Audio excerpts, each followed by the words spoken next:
rapport 2024 sur l'état de la population mondiale a été lancé ce jeudi 17 octobre 2024 en présence du ministre d'État chargé du développement et de la coordination de l'action gouvernementale, des députés à l'Assemblée nationale, des directeurs généraux centraux et techniques des ministères, des représentants des organisations internationales, des responsables d'organisations non gouvernementales et têtes couronnées. Ce rapport fait le point des progrès accomplis à travers le monde en matière de santé, droits sexuels et reproductifs au cours des 30 dernières années.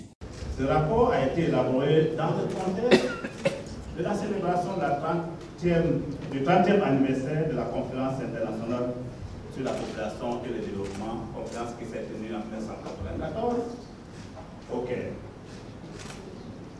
Vous vous souviendrez plus récemment, en avril de cette année 2024, que le Bénin était le point de départ crucial pour la célébration de l'anniversaire, du 30e anniversaire de la CPD, avec la tenue ici à Cotonou du dialogue global des jeunes, qui a réuni près de 500 jeunes provenant de 130 pays. Et je voudrais ici saluer et remercier le Bénin et les pays co-chers de cette grande rencontre mondiale qui a eu lieu ici à Cotonou. Intitulé Destin entremêlé, lueur d'espoir, mettre fin aux inégalités de la santé, les droits sexuels et reproductifs, c'est un précieux outil d'alerte et d'aide à la décision mis à la disposition des dirigeants, chercheurs, universitaires et autres techniciens du développement au niveau mondial et régional.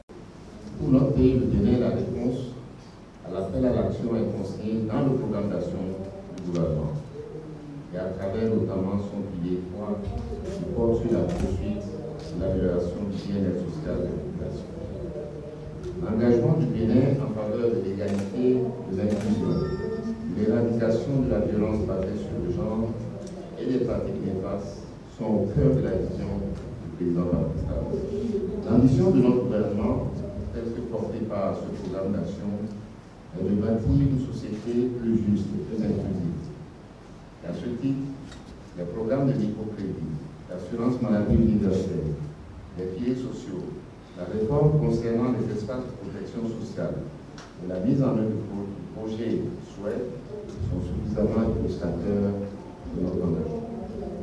Ces nombreuses initiatives ont connu des résultats reconnus par nos compatriotes et salués aussi par la communauté internationale. Je tiens donc à réaffirmer l'engagement du Bénin pour la construction d'un monde de paix, durable et inclusif.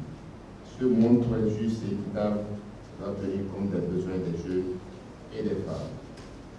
Les recommandations de l'édition 2024 du rapport mondial sur l'état de la population nous offrent aussi une feuille de route précieuse pour renforcer nos actions. Ce rapport passé au peigne fin fournit des informations sur les progrès en termes de standards vers l'accomplissement des engagements pris en matière de développement international et au niveau de chaque pays.